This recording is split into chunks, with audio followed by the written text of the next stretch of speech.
Hey guys, this is a study guide for the Chapter 31 test. If you see a question that talks about political thinkers supporting the Enlightenment, just know that they are thinkers who believe that the government is there to protect the rights of the citizens. Know that. That's a review question.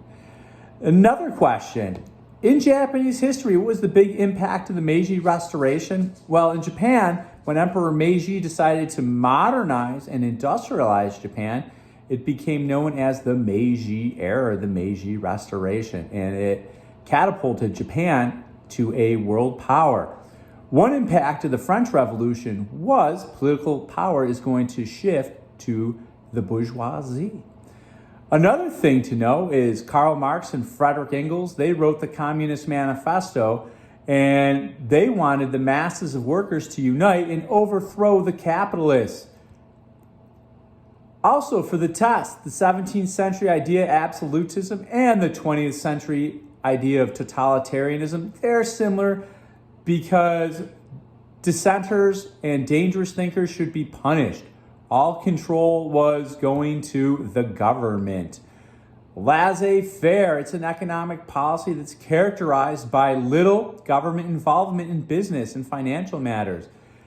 Capitalism.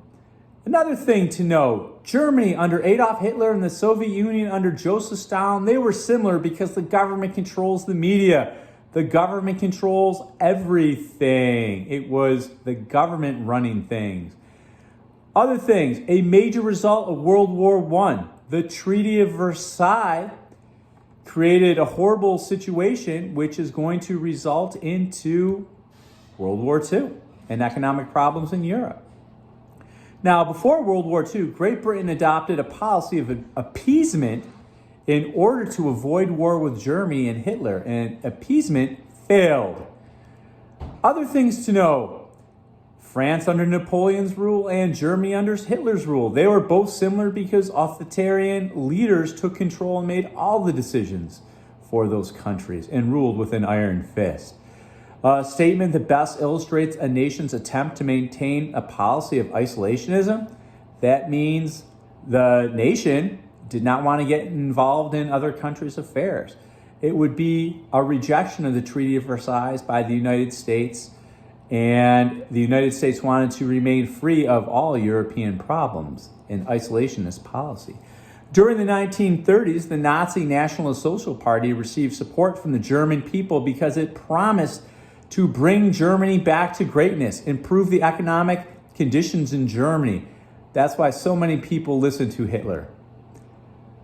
Other things to know, fascism in the 1920s and 1930s. It's like totalitarianism. They glorify the state above the individual, and all power is to the leader. That is fascism.